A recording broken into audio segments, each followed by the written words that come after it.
Students, today we learn practice exercise. Our subject English scholarship.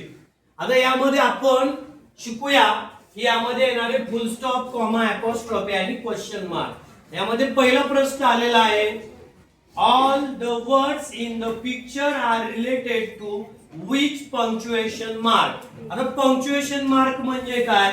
मराठीतून मला कोण सांगतंय? पंक्च्युएशन मार्क, लास्ट गर्ल तिकडची सांग बरं. विराम चिन्ह. Very good. पंक्च्युएशन मार्क म्हणजे विराम चिन्ह.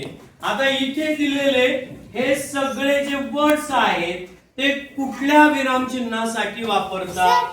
Wear, what, when, why, how, which. कोण सांगतंय रे उत्तर? इकडे बॉयज मधून घेऊया आपण. माने सांग. Question mark. Very good. कशासाठी वापरतात? Question mark. आपण शिकलो ज्या प्रश्नाची सुरुवात WH क्वेश्चन ने होते, what, where, when, why, how, which, याने जर प्रश्नाची सुरुवात झाली तर शेवटी काय येतो? Question mark. आता व्हर्बल क्वेश्चन आहे, व्हर्बल. आता याच्यामध्ये पण आपण बघितलं प्रश्नाची सुरुवात am, is, are, was, where. Am, is, are, was, where. Do, did, do, did, can, could इत्यादी सहाय्यकारी क्रियापदाने जरी प्रश्नाची सुरुवात झाली तरी त्याच्या शेवटी काय येतो रे? Question mark. लक्षात राहील का?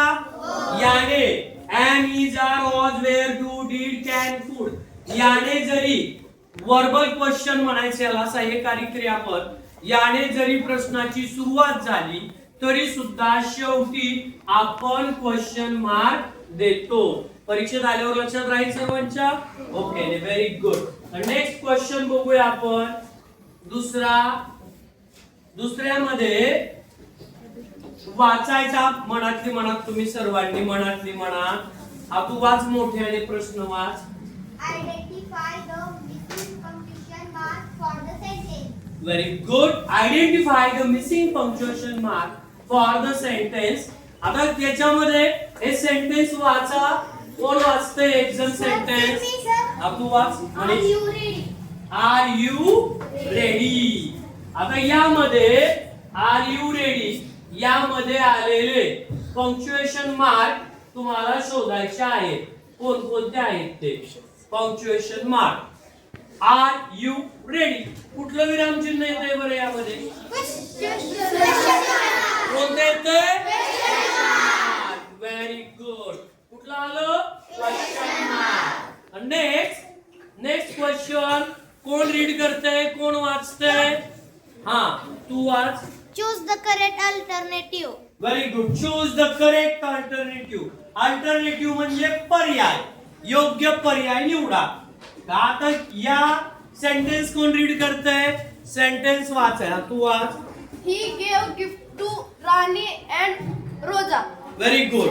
ही gave gift Rani and Rosa. आता यामध्ये आपल्याला करेक्ट पंक्च्युएशन मार्क. आता याच्यामध्ये आपल्याला काय करायचंय? कॅपिटलायझेशन वापरायचे. काय वापरायचे? कॅपिटलायझेशन. मला कॅपिटल लेटर फॉर ही बरोबर आहे. लक्ष द्या, हे बरोबर आहे. Capital letter for he H. English मध्ये आपण रूल शिकलो की कोणत्याही वाक्याची सुरुवात झाली की वाक्याच्या पहिल्या शब्दाचं पहिलं अक्षर लेटर कसं पाहिजे रे? कॅपिटल. मग हिचा एच कॅपिटल पाहिजे. Capital R for the word Rani and Rosa. कोणत्याही व्यक्तीच्या नावाचं पहिलं लेटर कसं पाहिजे आपल्याला? कॅपिटल. कोणत्याही गावाच्या, शहराच्या, देशाच्या, नदीचं नावाचं पहिलं लेटर कसं पाहिजे आपल्याला? कॅपिटल. मग राणीचा आणि रोजाचा आर कॅपिटल पाहिजे. Full stop after the word Rosa. आता रोजा झाल्यानंतर इथे फुल स्टॉप पाहिजे होता. हे पण बरोबर आहे वाक्य. म्हणजे हे बरोबर आहे, हे बरोबर आहे, हे बरोबर आहे. मला यातला पर्याय कोणता बरोबर आहे रे? All the above. सगळेच खालचेच वरचे बरोबर आहे. असे पंक्च्युएशन मार्क आपण शिकलेलो आहे. परीक्षेला आल्यानंतर आपल्याला हे सोडवता आले पाहिजे.